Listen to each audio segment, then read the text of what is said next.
Hello বাচ্চারা, আজকে আমি তোমাদের পড়াবো ভূগোলের চ্যাপ্টার নম্বর 6 জলবায়ু অঞ্চল। জলবায়ু অঞ্চলের মধ্যে প্রথমে আছে উষ্ণ আর্দ্র জলবায়ু, নিরক্ষীয় জলবায়ু অঞ্চল। নিরক্ষীয় জলবায়ু অঞ্চল। এবার দেখো বাচ্চারা, আমরা পড়ব নিরক্ষীয় বৃষ্টি অরণ্য অঞ্চল। নিরক্ষীয় উষ্ণ ও আর্দ্র জলবায়ু অঞ্চলে সারা বছর অত্যাধিক উষ্ণ আর প্রচুর বৃষ্টিপাতের কারণে গভীর অরণ্য সৃষ্টি হয়েছে। এই কারণে এই অঞ্চলকে নিরক্ষীয় বৃক্ষ অঞ্চল বলা হয়। কেন বলা হয় নিরক্ষীয় অঞ্চলে? উষ্ণ আর্দ্র জলবায়ু সারা বছর ধরে অত্যধিক উষ্ণতা আর প্রচুর বৃষ্টিপাত ঘটার কারণে অরণ্য সৃষ্টি হয়েছে। এই কারণে এটাকে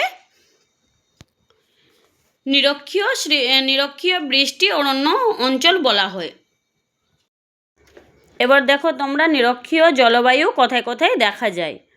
অবস্থান: নিরক্ষরেখার দুই পাশে সাধারণত 5 থেকে 10 ডিগ্রি উত্তর ও দক্ষিণ অক্ষাংশে মধ্যবর্তী অঞ্চলে এই জলবায়ু দেখা যায়। এই জলবায়ু আফ্রিকা, কঙ্গো ও জাইরা নদী অববাহিকায় দেখা যায়। দক্ষিণ আমেরিকা আমাজন নদীর তীরে এই জলবায়ুটি দেখা যায়। এবার তোমরা স্ক্রিনে দেখতেই পাচ্ছ নিরক্ষীয় জলবায়ু অঞ্চলের বৈশিষ্ট্য। নিরক্ষীয় জলবায়ু অঞ্চল নিরক্ষরেখার উভয় পাশে প্রায় 5 থেকে 10 ডিগ্রি অক্ষাংশ পর্যন্ত বিস্তৃত। এই অঞ্চলে সারা বছর গরম ও আর্দ্র আবহাওয়া থাকে। এটা হচ্ছে একটু সারাংশ বা ভূমিকা।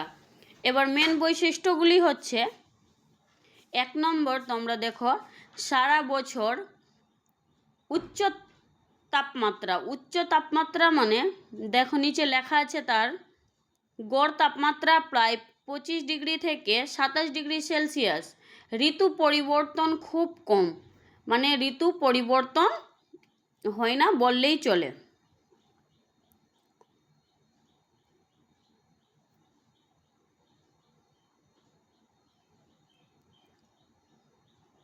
এবার হচ্ছে প্রচুর বৃষ্টিপাত।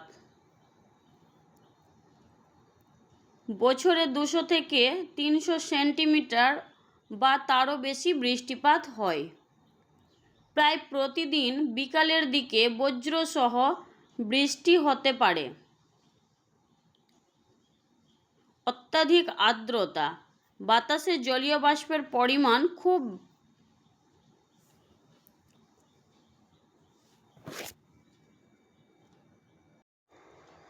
এবার হচ্ছে 3 নম্বর পয়েন্ট, অত্যাধিক আর্দ্রতা, বাতাসে জলীয় বাষ্পের পরিমাণ খুব বেশি। আর্দ্রতা সাধারণত 80% থেকে 90% থাকে। বার্ষিক 4 নম্বর পয়েন্ট হচ্ছে বার্ষিক তাপমাত্রার পার্থক্য কম। গ্রীষ্ম ও শীতের মধ্যে তাপমাত্রার পার্থক্য খুবই কম। এবার 5 নম্বর পয়েন্ট আছে ঘন চিরহরিৎ বনভূমি। প্রচুর বৃষ্টির কারণে ঘন, উঁচু ও চিরসবুজ বন গড়ে উঠেছে। এবার সংক্ষিপ্ত উত্তর হলো তোমাদের এরকম মূল্যায়ন বা সারাংশ হিসাবে: নিরক্ষীয় জলবায়ু অঞ্চলের বৈশিষ্ট্য হলো সারা বছর উচ্চ তাপমাত্রা, প্রচুর বৃষ্টিপাত, অত্যধিক আর্দ্রতা, বার্ষিক তাপমাত্রার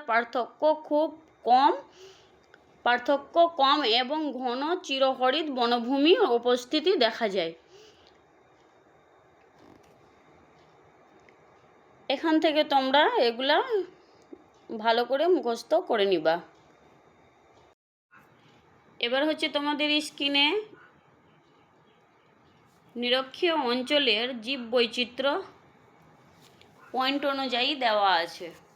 দেখো 1 নম্বর বৈশিষ্ট্য, পৃথিবীর সবচেয়ে সমৃদ্ধ জীববৈচিত্র্য এই অঞ্চলেই দেখা যায়।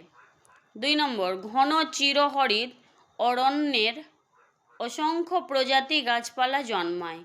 3 নম্বর পয়েন্ট, মেহগনি, আবলুস, এবনি, রবার, পাম ইত্যাদি গুরুত্বপূর্ণ বৃক্ষ পাওয়া যায়।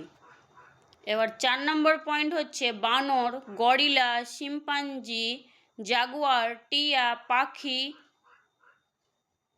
পাখি, সাপসহ নানা প্রাণী বাস করে।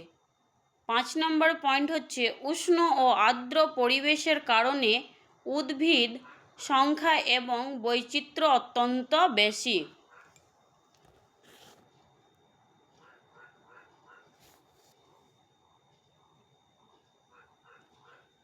সংক্ষিপ্ত উত্তর হচ্ছে নিরক্ষীয় অঞ্চলের জলবায়ু সারা বছর উষ্ণ, আর্দ্র ও বৃষ্টিবহুল।